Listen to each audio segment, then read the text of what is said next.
not to self-develop. Waking up at 5 a.m., 6 books a week, and obligatory jogging. However, you already know all of these. Only the laziest would not teach you how to properly develop yourself. So we decided to take a different approach and dispel the myth about self-development and tell you how not to do it. Myth 1. Self-development equals success. Self-development is often considered equal to success. If you are not self-developing, then you are not going to succeed. You can forget about climbing the corporate ladder and having a considerable income. Indeed, to achieve a result, you have to work on yourself. But when self-development turns into the rush for success, self-torture begins.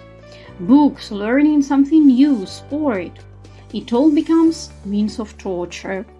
So you don't have to force yourself to do anything against your will. Self-develop for yourself in the first place, and then for success. Myth 2. The early bird gets the worm.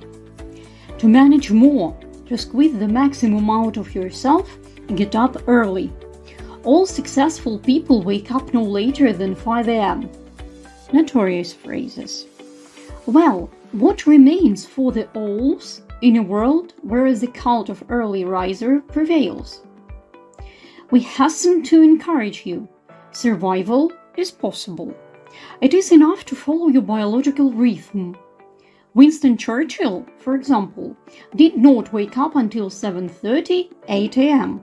and got out of bed closer to 11. Until that time, he did the routine: post, newspapers, and breakfast. This is an example of how success in business does not depend on the time when you decide to pull down your blanket. As trivial as it may sound, it depends on how you feel. If you, with sleepy eyes and a 10th cup of coffee, force the idea of a new startup, the chances of doing a quality job are very poor. So bravely say no to the nasty 5 in the morning and make sure you get enough sleep. Myth 3. More books, practical courses, webinars. Greedily devouring book after book, webinar after webinar, and attending all the well-known practical courses is for sure cool. But it's even cooler when quantity turns into quality. And there are 3 things you need for this. First, personal reading and watching plan. Second, notes. Write down what's interesting and necessary. 3. Revision. What has already been completed or not yet. That's how you develop your own pace of acquiring knowledge, which means that it is absorbed more effectively. That's why you don't have to read 5 books in a week to self-develop. Properly read one is enough. Myth 4. Use your brain and everything works out. If the Bible was written by the life coaches, we would read something like, "In the beginning there was a thought." All of our troubles and joys, successes and failures begin with what's inside our heads. The self-development books bequeath it. No one is disputing the importance of keeping mental clarity. But engaging inclusively in visualization and positive thinking in the name of achieving goals is not the best idea. You risk reducing your actions to 0 because of the first and misjudging the situation because of the second one. As usual, the truth is somewhere in the middle. We wish you find it. Myth 5. Busy schedule. Squeezing as much as possible. To develop yourself properly, you need to do a little bit of everything. Oh, lots of it.